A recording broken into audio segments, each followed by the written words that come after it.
2. Naval intelligence.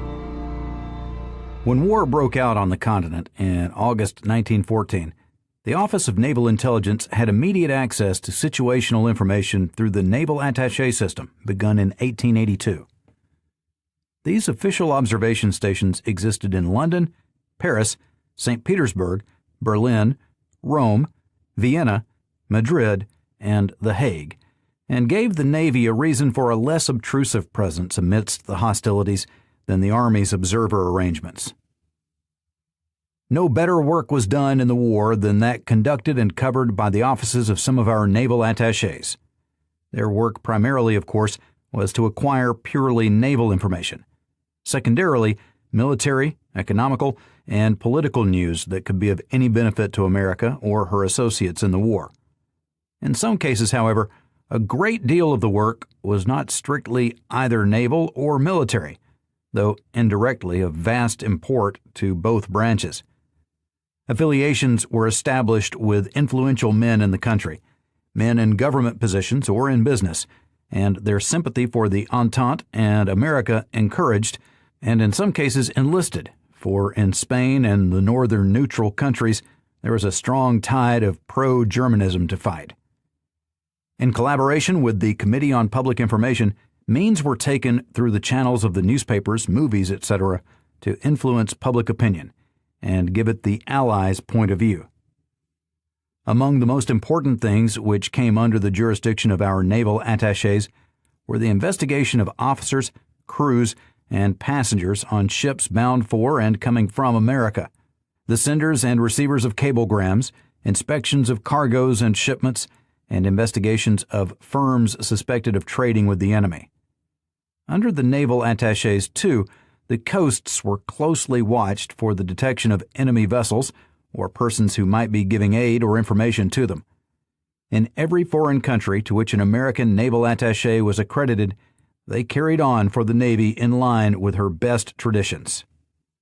Footnote: U.S. Navy Department, Office of Naval Records and Library, U.S. Naval Intelligence before and during the war by Captain Edward Macaulay, Jr. Undated typescript, pages 1 and 2. This document is currently on file with and was made available for this study by the National Archives and Records Service. With regard to the Committee on Public Information, see George Creel, How We Advertised America, New York and London, Harper & Brothers, 1920. James R. Mock, Censorship, 1917, Princeton University Press, 1941. And Cedric Larson, Words That Won the War, Princeton University Press, 1939. William Franklin Willoughby, Government Organization in Wartime and After, New York, D. Appleton and Company, 1919, pages 33 through 39. End footnote. In the spring of 1915, Congress established a central administrative structure within the Navy with the creation of the Chief of Naval Operations. Shortly after this office was established, the Office of Naval Intelligence was transferred to it and renamed the Naval Intelligence Division. This heightened organizational status provided naval intelligence with continuous access to the higher levels of Navy administration and decision-making, extending all the way to the Secretary, Josephus Daniels. Footnote: see, for example, E. David Cronin, The Cabinet Diaries of Josephus Daniels, 1913 through 1921. Lincoln, University of Nebraska Press, 1963, pages 117, 209, 211 and 212, 246, and 293. End footnote. Unlike military intelligence, the naval counterpart seems to have enjoyed some degree of acceptance with the officer corps and had various leaders, rather than one champion, from the inception through the war years. Directors of Naval Intelligence: T.B.M. Mason, 1882 through 85. Raymond P. Rogers, 1885 through 89. Charles H. Davis, 1889 through 92. French E. Chadwick, 1892 through 93. Frederick Singer, 1893 through 96. Richard Wainwright, 1896 through 97. Richardson Clover, 1897 through 98. John R. Bartlett, 1898. Richardson Clover, 1898 through 1900. Charles D. Sigsbee, 1900 through 1903. Seton Schroeder, 1903 through 06. Raymond P. Rogers, 1906 through 09. Charles E. Vreeland, 1909. Templin M. Potts, 1909 through 12. Thomas S. Rogers, 1912 through 13. Henry F. Bryan, 1913 through 14. James H. Oliver, 1914 through 17. Roger Wells, 1917 through 19. And Albert P. Niblack, 1919 through 20. At the time of American entry into the World War, naval intelligence consisted of 18 clerks and 8 officers. With the armistice, the division counted 306 reservists, 18 clerks, and over 40 naval attachés and assistant attachés. By July 1920, this force was reduced to a staff of 42.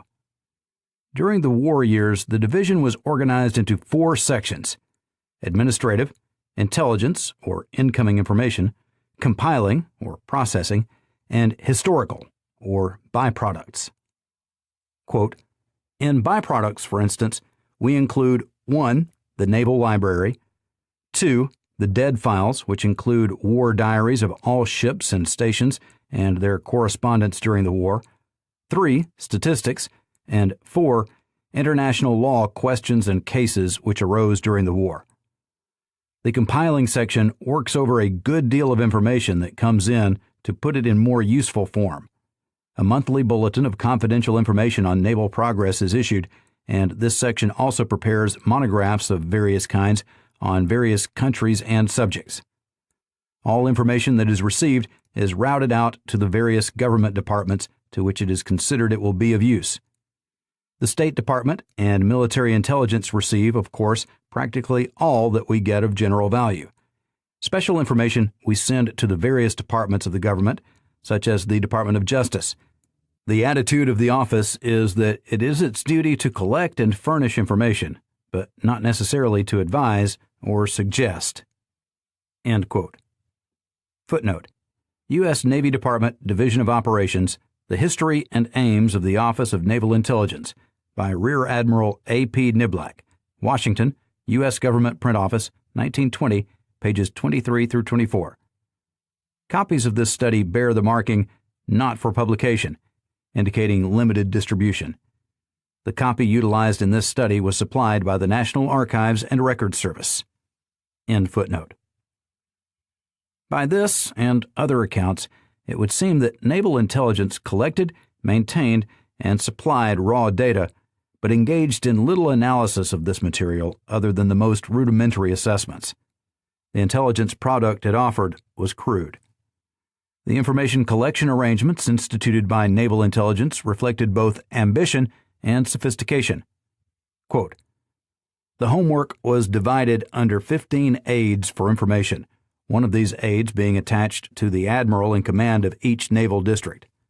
Each aide had the supervision of intelligence work in his district, but he worked, of course, in conjunction with and under instructions from the main office in Washington.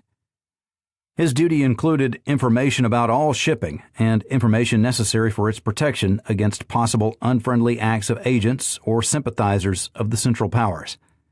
He had to arrange for the observation of the coast and to establish information services for the report of any suspicious vessel or coast activities, to discover the location and establishment, actual or proposed, of bases for submarines, and to detect illegal radio stations or the location of enemy goods in storage. Under the naval aids came the duty of detecting and combating espionage or sabotage, incipient or actual, along the waterfronts, in the Navy yards, or in the factories or works connected with the yards. That included any investigations that were required in connection with the Navy personnel of the district. In order to prevent damage to ships, guards were placed on every ship entering the harbors of the United States and remained on board until the ship cleared. In addition to this, all crews were inspected in order to see that each member had his proper identification papers, and suspicious members of a crew or a passenger list were thoroughly searched, together with their baggage. All cargoes were inspected and manifests checked in order to thwart any illegal shipments from the country and to prevent bombs and incendiary devices from being placed on ships. Later, this work was taken over by the Customs Division of the Treasury Department and controlled by them, though the Navy continued the work with them." End quote. Footnote: Macaulay, pages 2 and 3. End footnote. While the above account provides some indication of the tasks performed by naval intelligence during the hostilities, quote, "the specific orders under which the office operates for war purposes is best given in the instructions to naval attachés and others in regard to intelligence duty issued in 1917. 1. The fleets of foreign powers. 2. The war material of foreign powers. 3. The nautical personnel of foreign powers, and a general record of the strength, organization, and distribution of all foreign naval forces. 4. The war resources of foreign powers. 5. Doctrine of foreign powers, foreign policies and relations. 6. Characteristics of foreign naval officers of command rank. 7. Defenses and armaments of foreign ports. 8. Time required for the mobilization of foreign navies and the probable form and places of mobilization. 9. The lines and means of water communication of foreign countries and their facilities for transporting troops overseas. 10. The adaptability of foreign private-owned vessels to war purposes and the routes followed by regular steamer lines. 11. The facilities for obtaining coal, fuel, oil, gasoline, and supplies, and for having repairs made in all foreign ports of the world. 12. Climatic, sanitary, and other peculiarities of foreign countries which can have a bearing upon naval operations. 13. The facilities on foreign coasts for landing men and supplies, and means for supporting detached bodies of troops in the interior. 14. The canals and interior waterways of the United States and foreign countries available for the passage of torpedo boats and other naval craft. 15.